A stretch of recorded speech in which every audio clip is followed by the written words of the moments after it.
Welcome back. So now I left you in a bit of suspense at the end of that last video regarding Pandora. I would like to talk a little bit more about what's going on with Pandora. Her story is actually one that is very easy to misinterpret, and therefore it's important for us to go through it more fully in the second video on Works and Days. I would like you first to pause the video and turn in your Harris-Platzner textbook to chapter 4 and locate the story of Works and Days given at the end in translation of chapter 4.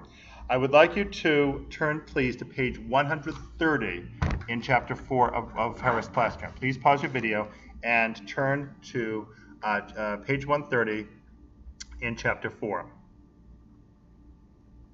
Okay, are you there? All right, now let's talk about Pandora. She's created, as we said before, as the punishment for humans because humans pick up fire illegally from the Olympian gods at the instrumentation of Prometheus. Okay, now, Pandora is this really vixen-like woman, very beautiful, very, very crafty and so forth, and a very good temptress for Prometheus in the way that Eve is a very good temptress for Adam. And supposedly they have this jar. However, I want you to look very carefully at the text on page 130, the way that this is described. So if you look in the middle of the page, look below line 100, and you can see where it talks about how you have this irresistible bait that's all finished, and Zeus sends Hermes to give her to Epimetheus, and Epimetheus, of course, doesn't listen to his brother Prometheus and takes her in. Notice that there's no mention here, however, about a jar. Now you go down to line 110, and it says, because before that the human race had lived off the land without any trouble, no hard work, no sickness or pain that the fates give to man, and when men are in misery, they show their age quickly. But the woman took the lid off the big jar with her hands and scattered all the miseries that spell sorrow for men. If you notice, there is no mention of this jar, and in fact, if you were not aware of some notion about Pandora's box being opened and letting a whole lot of things out, you might read that and say, wait, jar? What jar are we talking about? So there may be an alternative interpretation to this story because, as it happens, words in ancient Greece that are containers like jar, capsule, box, and so forth can also refer to a woman's womb. So what we may have here is a story about a woman who in fact is not stupidly opening the box. What's inside here? Oops! No. What we actually, I suspect, have here is a woman who is malicious.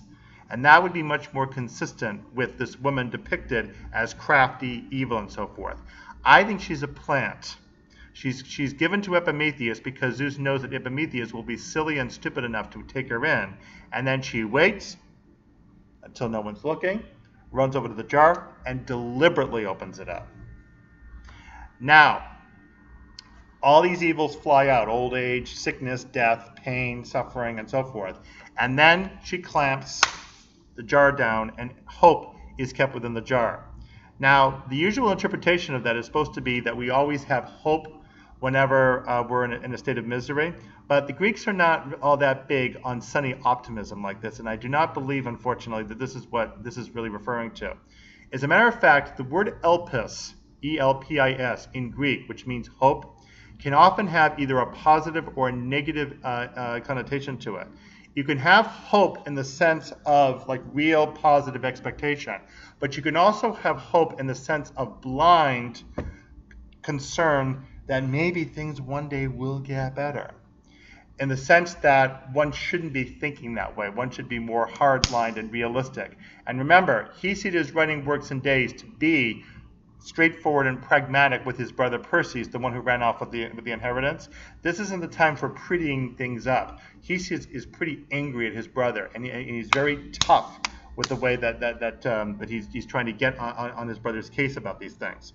So what I think we have here is hope being described as being held on by mankind like this in a state of desperation because they don't know how to deal properly with the toughness of life as it actually is. And one support for that idea comes from the work by Aeschylus, the tragic playwright, called Prometheus Bound, in which Prometheus, he's chained up on his rock, says to his cousins, the Oceanids, his nieces, the Oceanids, he says to them, you know what? I'm the one who actually created mankind. I don't deserve to be treated by tyrant Zeus. You know what I did for them? I helped them get civilization together. I taught them all the arts. They learned music. They learned poetry and so forth. And you know what I even gave them? And the Oceanids are like, what? They're listening with rapt attention while he's chained to this rock.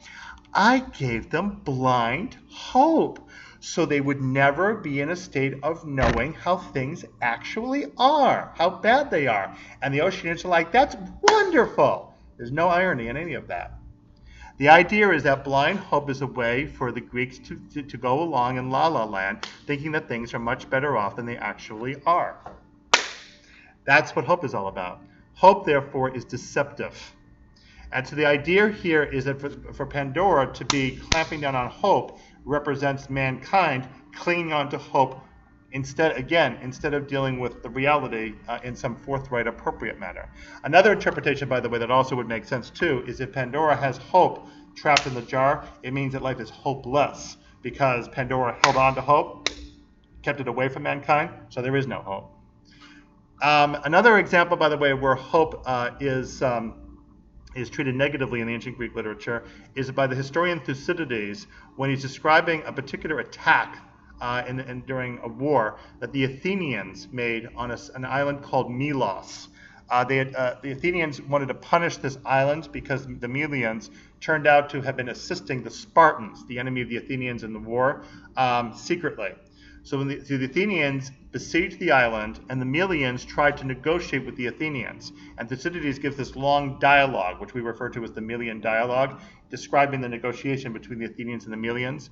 There is one point in which the Melians say that they will keep on resisting the Athenians as much as possible instead of just surrendering to them, with the idea that there is always the hope that something could go their way. And the Athenians say, don't rely on hope. It's not going to help you out in any way. There's also another line by the Athenian statesman Pericles in which he points out that hope is only of use if you are in the middle of a really desperate situation and you have to try something. Then you hope for the best. But the idea of hope, elpis, in a military context is quite negative. It means not planning properly, not really assessing correctly one's real strengths and weaknesses in order to make an appropriate plan within that particular war context. So hope does not get a positive review in the ancient Greek world, and therefore its retention by Pandora here signals that mankind is in fact not dealing with reality in an informed manner. Instead, they're just blindly going around hoping things will get better, and in fact, as we well know, they never do. All right, so that's the interpretation of the story of Pandora that I want you to be aware of. The last section in your textbook is the 5 ages of mankind. Gold, which is great. Silver, which is absolutely horrible. Bronze, forget it. You can see where this is going. Heroes is a little bit better. That's when the Trojan War would have been. And then finally, he sees his own age that he doesn't want to live in, and that's iron. And so each of these phases of mankind, the golden one, which presumably would have been before Pandora messed things up, then silver, which then would have ended with the flood, and then bronze, when everybody is in a state of chaos and infighting, and then heroes, when we get civilization advancing, we get the Trojan War, and then finally, after the Dark Age period that we talked about in a previous session's video, we finally get current day iron. And you notice that Hesiod, even though this is supposed to be the more advanced form of Greek civilization, is completely pessimistic about it. The idea is that now that mankind is becoming advanced with building cities and forming governments and so forth in this early days, all those developments are bringing a great deal more conflict and strife within their world. So this is yet another warning to Brother Perseus that he's got to learn how to shape up, because the world around him is not going to forgive him if he's running around doing whatever he wants and stealing his inheritances from his relatives, it's eventually going to come back to bite him. So what Hesiod is basically doing through this work is contrasting what in the Greek world is called dike, D-I-K-E, which is justice or just behavior, and hubris, H-Y-B-R-I-S, which is injustice. Now, hubris needs a bit of attention because we have a connotation from it from Greek tragedy about how it means like overbearing, excessive behavior. That's not exactly accurate. What hubris basically means is doing something against someone else to shame that person out in public.